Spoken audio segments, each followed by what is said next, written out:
प्रिय छात्रों, नमस्कार। पिछले सत्र में हमने कूलाम के नियम को विस्तार से समझा था। कूलाम का नियम क्या है और ये क्यों प्रयोग किया जाता है, इससे हमें किन चीजों की जानकारी मिलती है। आज हम कूलाम के नियम के आधार पर आंकिक प्रश्नों को कैसे हल किया जाता है उस पर थोड़ा अभ्यास करेंगे।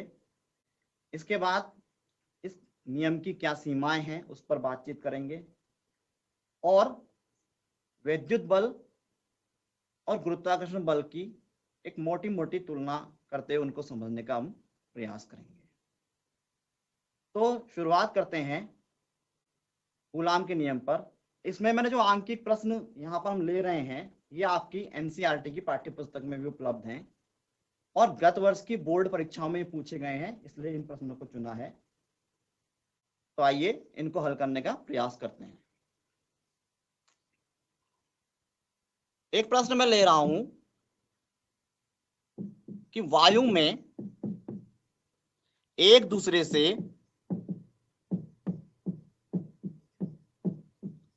30 सेंटीमीटर की दूरी पर रखे दो छोटे आवेशित गोलों पर क्रमशः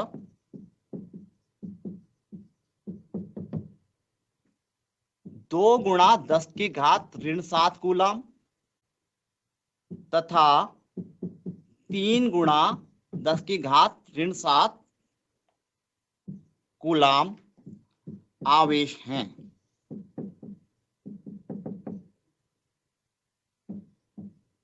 इनके बीच कितना बल है। यहां पे बल का मतलब वैद्युत बल से है। तो एक प्रश्न हमारा पाठ्य पुस्तक से लिया है कि वायु में एक दूसरे से 30 सेंटीमीटर की दूरी पर रखे दो छोटे आवेशित गोलों पर, दो गोले हैं या एक तरह से हम कह सकते हैं कि दो आवेश हमारे पास हैं। एक पर 2 गुणा 10 की घात ऋण 7 कूलाम का तथा दूसरे पर 3 गुणा 10 की घात ऋण 7 कूलाम का आवेश है। इनके बीच में कितना बल लगेगा इसकी हमें गणना करनी है। और साथ में क्या दिया है कि इनके बीच की जो डिस्टेंस है, इनके बीच की जो दूरी है वो कितनी है, 30 सेंटीमीटर। तो हम क्या करते हैं किसी भी आंकिक प्रश्न को हल करने के लिए कि सबसे पहले हम देखते हैं कि मैं तथ्य कितने दिए हैं, हमें क्या उपलब्ध है, कौन से आंकड़े हमें दिए गए हैं। तो सबसे पहले दिया है हमें आर कितना दिया है, यानी उनके बीच की दूरी वो दी गई है 30 सेंटीमीटर। गणना हम स्टैंडर्ड इंटरनेशनल यानी अंतरराष्ट्रीय मानक पद्धति में करेंगे। तो हम जानते हैं कि इसको हमें एसआई पद्धति के मात्रक में बदलना होगा, यानी मीटर में बदलना होगा। तो 30 सेंटीमीटर को 1 सेंटीमीटर में 10 की घात ऋण 2 मीटर होते हैं, या हम कह सकते हैं कि सेंटीमीटर जो है मीटर का 100वां हिस्सा है। इसलिए हम इसमें 10 की घात ऋण 2 से गुणा करके हल कर लेंगे। तो इसको हम लिखते हैं 3 गुणा 10 की घात ऋण 1 मीटर। तो ये हमारा आर का मान आ गया। आर का मान आ गया इसलिए कह रहा हूं क्योंकि हमने इसे किस पद्धति में कर दिया, अपनी एसआई पद्धति में, यानी जिसमें हमें इसका प्रयोग करना है। दूसरा मान हमें एक जो आवेश हैं उनमें से पहले आवेश का मान हम ले सकते हैं जिसको हम Q1 से प्रदर्शित कर रहे होते हैं इस नियम में, 2 गुणा 10 की घात -7 कूलम। और ये ऑलरेडी क्या है, कूलम में दिया गया है। और हम जानते हैं कि एसआई पद्धति में कूलम ही आवेश का मात्रक है, इसलिए हम इसे सीधे सीधे प्रयोग करेंगे। इसी प्रकार दूसरा आवेश जो दिया गया है वो दिया गया है 3 गुणा 10 की घात ऋण 7 कूलम। तो ये तथ्य हमें दिए हैं और हमें इनके बीच में वैद्युत बल की गणना करनी है। तो मैं समझता हूं प्रश्न तो स्पष्ट हो रहा होगा कि हमें एक निश्चित दूरी पर रखे गए दो आवेश दिए गए हैं और दोनों आवेशों के बीच कितना वैद्युत बल लगना है, इसकी हमें गणना करनी है। अब हम जानते हैं कि वैद्युत बल जो दो स्थिर बिंदु आवेशों के बीच लगता है, उसकी परिमाण के लिए या उसकी गणना के लिए जो हमारे पास नियम उपलब्ध है वो है कूलाम का नियम। और कूलाम का नियम कहता है कि जो बल इनके बीच में लग रहा होता है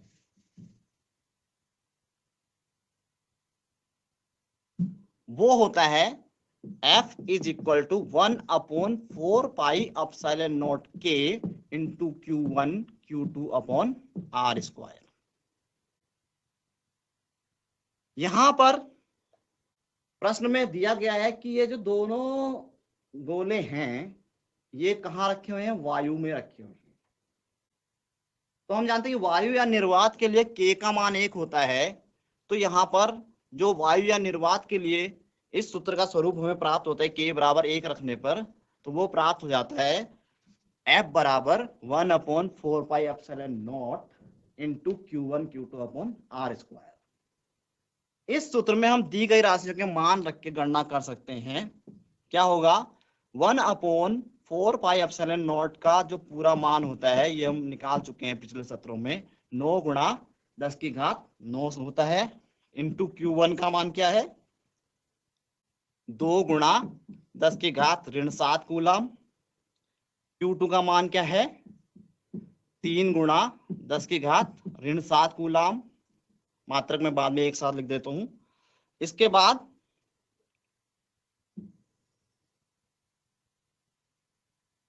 बटे R², क्योंकि ये देखिए 1/4πε0 जो है पूरे फैक्टर का मान हम ये ले चुके हैं। तो बटे में क्या है, हर में हमारा R² है। R क्या है, R is the distance between charges, आवेशों के बीच की दूरी, जिसको हमने लिया है 3 गुणा 10 की घात ऋण 1 मीटर, इसका स्क्वायर है।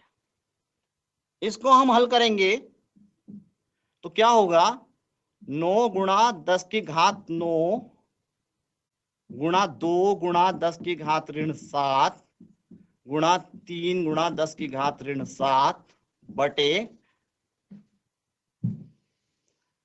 R का अगर हम वर्ग खोल देते हैं तो 3 का वर्ग 9 गुणा 10 की घात ऋण 1 का वर्ग, 10 की घात ऋण 1 का वर्ग क्या होगा, 10 की घात ऋण 2, क्योंकि हम जानते हैं घातांक के नियम के हिसाब से जब किसी घात पर भी घात चढ़ी होती है तो घातों का गुणनफल हो जाता है। और इसको हल करके हम आसानी से इसको प्राप्त कर सकते हैं। यहाँ पे 9 से 9 कट जाता है हमारा। अंकों की हम गुणा करेंगे गैर घातांकी राशि अंकों की, तो 2 तिया 6 इंटू 10 की घात ऋण 2, ऊपर जाके धनात्मक हो जाएंगी हर में से अंश में जाते हुए, तो 2 और 9 11 पावर हमारी प्लस हुई और -14 ही हो जाएंगी 7 और 7 जुड़ के, तो 10 की घात -14 और +11 का जो डिफरेंस आएगा 10 की घात ऋण 3 हमारा ये आ जाएगा। और चूंकि मैंने कहा था मात्रक हम लेंगे, किसका लेंगे, हम क्या कैलकुलेट कर रहे हैं, बल ले रहे हैं, तो ये मात्रक हमारा आ जाएगा न्यूटन। तो हमने देखा कि इस प्रकार हम कह सकते हैं कि बल जो इन दोनों आवेशों के बीच में लगेगा वो बल लगेगा 6 गुणा 10 की घात ऋण 3 न्यूटन। इस प्रश्न को आप एक बार फिर से देखकर विचार कर सकते हैं कि हमें अगर दूरी दी गई है और आवेशों के मान दिए गए हैं तो हम उनके बीच में लगने वाले वैद्युत बल की गणना किस प्रकार कर सकते हैं इस नियम का अनुप्रयोग करते समय। ऐसे एक प्रश्न में हम और विचार कर सकते हैं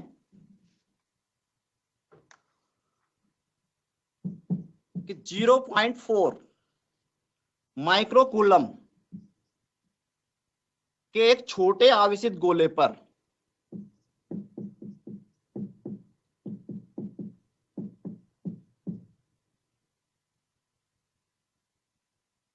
-0.8 माइक्रोकूलम के दूसरे छोटे आवेशित गोले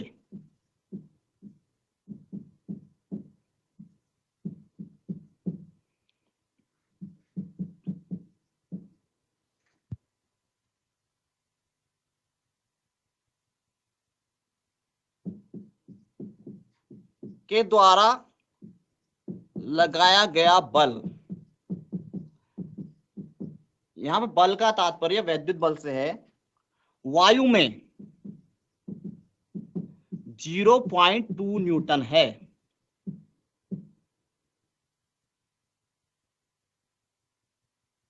तो इनके बीच की दूरी क्या होगी, हमें कैलकुलेट करना है। इनके बीच की दूरी कैलकुलेट करने के लिए कही गई है प्रश्न में। और एक चीज और कही गई है कि यहां पे दिया गया है कि 0.4 माइक्रोकूलम के एक गोले पर दूसरे छोटे गोले के द्वारा लगाया गया बल। तो यहां पर है कि दूसरे गोले पर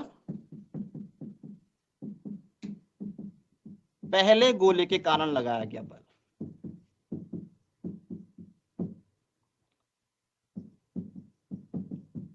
ये भी याद करने के लिए या पता लगाने के लिए हमें इस प्रश्न में कहा गया है। तो देखिए, सबसे पहले हम यही देखें कि हमें कौन कौन से तथ्य यहां पर दिए गए हैं। हमें दिया है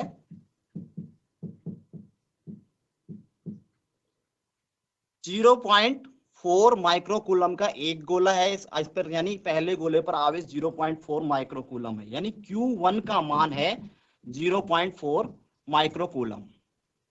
अभी पिछले प्रश्न को हल करते समय भी मैंने चर्चा की थी कि हमें जो गणना में मात्रकों का प्रयोग करना है वो एक जैसी पद्धति में हम हमेशा करते हैं। तो यहाँ पे सुविधाजनक रहेगा कि SI पद्धति का हम प्रयोग करें।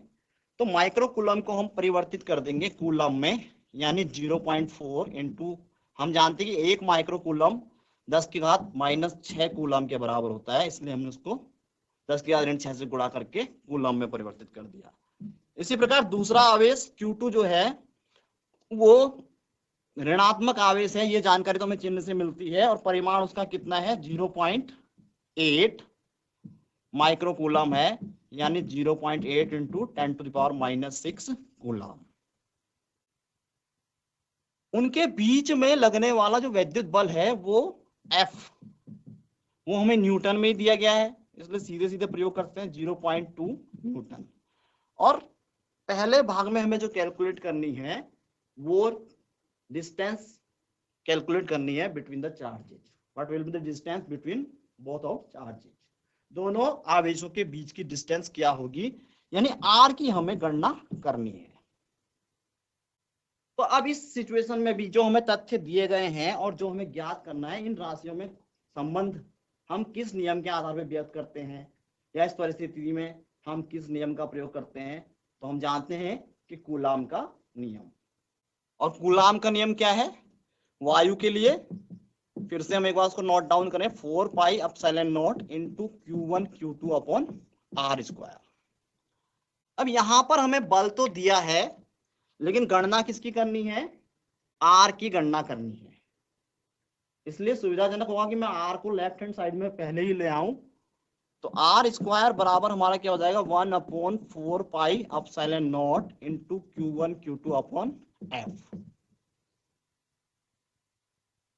और यहां पे हम इनके मान रख लें, 1/4πε0 का मान क्या होता है, बार बार हम प्रयोग कर रहे हैं, अब तक हमें याद भी हो गया होगा, 9 गुणा 10⁻9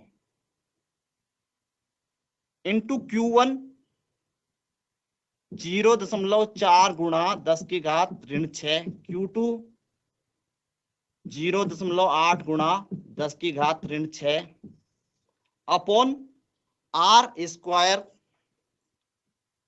अपॉन F।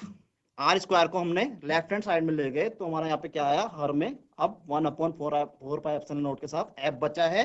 1/4πε0 की वैल्यू हम रख चुके हैं, तो F की वैल्यू यहाँ पे रख देंगे 0.2। इसको अब हम हल कर सकते हैं, इज इक्वल टू 0.2 से हम 0.4 को 2 बार काट सकते हैं। अब हम गैर घातांकीय जो हैं उन संख्याओं की गुणा कर लें, 9 गुणा 2 18 और गुणा 8 यानी 144। इसमें दशमलव के अंक देख लीजिए, एक अंक दशमलव का है तो 14.4 हम इसको लिख सकते हैं। इंटू घातों पर विचार करें 10 की, तो 10 की घात 9 और 6 और 6 12। 12 तो यहां पर ऋण की पावर हो रही है, 10 की घात ऋण में 12 हो रही है और धन में 9 हो रही है, तो इनका डिफरेंस अगर हम ले लें तो क्या होगा, क्योंकि हम जानते हैं कि जब हम क्या करते हैं समान आधार पे गुणा करते हैं तो घातांक का योग हो जाता है। तो +9 और +-12 यानी 9 और ऋण 12 का जो योग है वो इनके अंतर के बराबर होगा, ऋण 3। अब ये वैल्यू हमें किसकी मिली, ये हमें मिल गया r² का मान। अब हमें क्या करना है, हमें तो r का मान निकालना है। r का मान क्या हो जाएगा, वर्गमूल ये। अब यहाँ पे हम देखते हैं जब वर्गमूल निकालते हैं तो घातों का वर्गमूल निकालने के लिए क्या होगा, हमें घात आधी करनी होती है, इसलिए इसे हम क्या करेंगे, इस रूप में लिखना ज्यादा सुविधाजनक रहेगा कि हम इसे पूरा 144 लिख दें और जो हमने एक घात यहाँ पे बढ़ाई है 10 की, वहां पे इतनी कम कर दें, तो 10 की घात ऋण 3, ऋण 1 और कर देंगे तो ऋण 4 हो जाएगी। और अब हम इसका वर्गमूल आसानी से निकाल सकते हैं। 144 का वर्गमूल 144 का वर्गमूल 12 होता है, गुणा 10 की घात ऋण 2 का वर्गमूल, क्योंकि यहाँ पे हम वर्गमूल निकाल रहे हैं इसलिए घात क्या हो जाएगी, आधी हो जाएगी, 10 की घात ऋण 2 हो जाएगा। तो इसे हम 12 गुणा 10 की घात ऋण 2 मीटर भी कह सकते हैं, या अगर सेंटीमीटर में चेंज करें तो 0.12 सेंटीमीटर भी हम इसको कह सकते हैं। वैज्ञानिक पद्धति से लिखना चाहें तो 1.2 इंटू 10⁻1 मीटर भी इसको हम लिख सकते हैं। तो कुल मिला के डिस्टेंस की गणना हम इस आधार पर कर सकते हैं जो हमारे पहले भाग में प्रश्न में पूछा गया था कि इनके बीच की दूरी कितनी होगी। तो मैं समझता हूं कि ये अगर हमें आवेश दिए गए हैं, उनके बीच में लगने वाला बल दिया गया है, तो कूलाम के नियम के आधार पर उन आवेशों के बीच की दूरी कितनी है, इसकी गणना करने का तरीका हमारी समझ में आया होगा। इसके बाद इसी का जो सेकंड पार्ट था प्रश्न का कि दूसरे गोले द्वारा पहले गोले पर कितना बल लगाया जाएगा, तो देखिए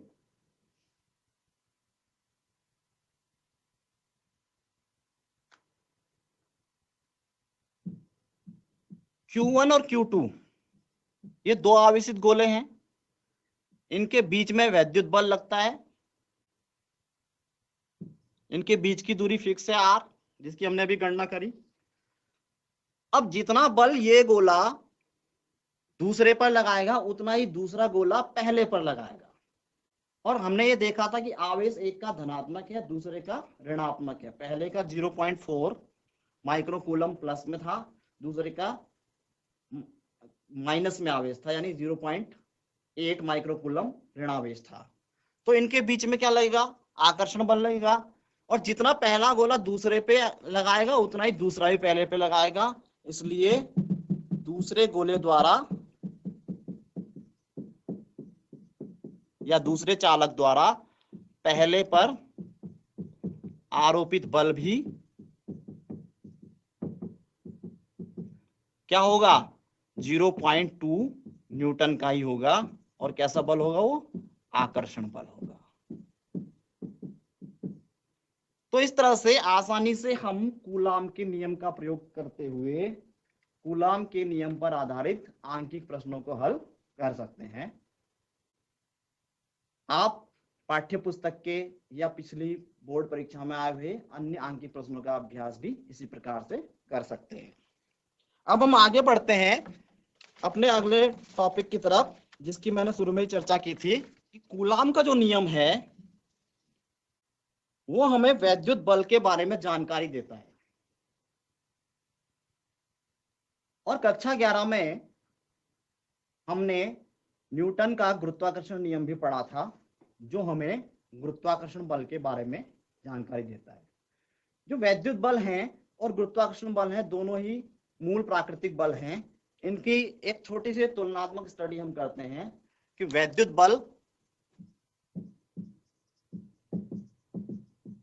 और गुरुत्वाकर्षण बल का तुलनात्मक अध्ययन या उनकी तुलना, comparison between electromagnetic force and gravitational force. तो इसको हम ऐसे समझने का प्रयास कर सकते हैं,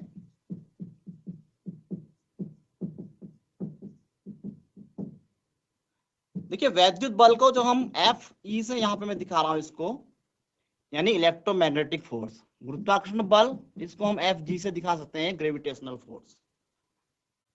तो पहली बात तो इनके सूत्र क्या है, F E is equal to क्या है 1/4 pi epsilon naught K into Q1 Q2 upon R square. और इसका हम पढ़ चुके हैं F G is equal to G capital G M1 M2 upon R square. तो इन्हीं के आधार पे हम, इन सूत्रों के आधार पे हम कुछ तथ्य सीधे सीधे स्पष्ट कर सकते हैं कि ये बल जो लगता है वैद्युत बल, ये आवेशों के बीच लगता है,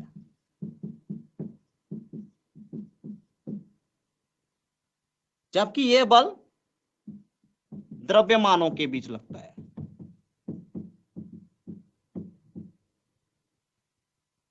यहां पर हम देख रहे हैं कि ये बल आवेशों के गुणनफल के अनुक्रमानुपाती है, दो बिंदु आवेशों के बीच के बल को दिखा रहा होता है ये सूत्र हमारा। तो वैद्युत बल दो आवेशों के बीच में लग रहा है, लेकिन यहाँ द्रव्यमानों का गुणनफल है, यानी जो गुरुत्वाकर्षण बल है वो द्रव्यमान पिंडों के बीच में लग रहा होता है। दूसरी चीज, यहां पर हम देख रहे हैं कि आर के वर्ग के व्युत्क्रमानुपाती है, यानी व्युत्क्रम वर्ग नियम का पालन करते हैं। यहां भी सेम वही है, व्युत्क्रम वर्ग नियम का पालन करता है।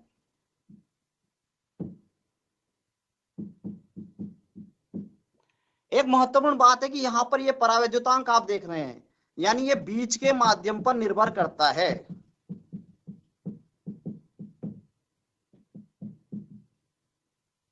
बीच के माध्यम पर निर्भर करता है, ये बल बीच के माध्यम पर निर्भर नहीं करता। द्रव्यमानों के बीच में कोई भी माध्यम होगा, गुरुत्वाकर्षण बल उस पर निर्भर नहीं करता है, जबकि वैद्युत बल इनके बीच के माध्यम पर निर्भर करता है। इसकी प्रबलता क्या होती है, अत्यधिक होती है। वैद्युत बल की प्रबलता अत्यधिक होती है, इसकी प्रबलता कम होती है किसकी तुलना में, वैद्युत बल की तुलना में। यानी अगर मैं आपको स्पष्ट करूं कि अगर हम दो इलेक्ट्रॉनों के बीच के वैद्युत बल की बात करें, तो दो इलेक्ट्रॉनों के बीच का वैद्युत बल दो इलेक्ट्रॉनों के बीच के गुरुत्वाकर्षण बल की तुलना में 10 की घात 43 गुना अधिक होता है। ऐसे अगर हम प्रोटोनों के बीच की बात करें, तो प्रोटोनों के बीच में लगने वाला वैद्युत बल 10 की घात 36 गुना प्रबल होता है उनके बीच लगने वाले गुरुत्वाकर्षण बल की तुलना में। तो हम समझ सकते हैं कि दोनों बलों का क्या दोनों में समानताएं हैं और क्या अंतर हैं, और ये कौन से नियमों का पालन करते हैं। तो ये हमारा कूलाम का नियम, उससे संबंधित जो हमारा कॉन्सेप्ट था, अवधारणा थी, वो यहाँ पे आज पूरी होती है। अगले सत्र में हम आगे की चर्चा जारी रखेंगे। धन्यवाद।